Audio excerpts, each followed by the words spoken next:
All right, you know I love me some fun kitchen gadgets. So I just got this small electric pot for cooking.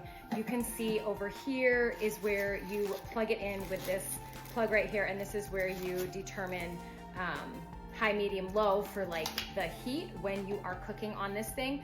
So this is perfect if you don't want to turn on your stove, if you're just cooking like a smaller meal, maybe frying up some eggs, or like you can cook some chicken in here, put the cover on, cook them low and slow. It comes with a couple of utensils, which I also love.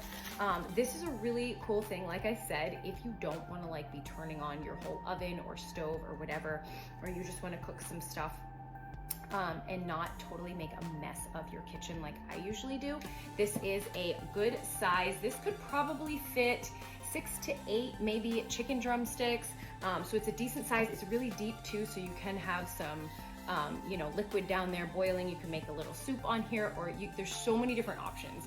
I'm gonna link this so that you can check it out too.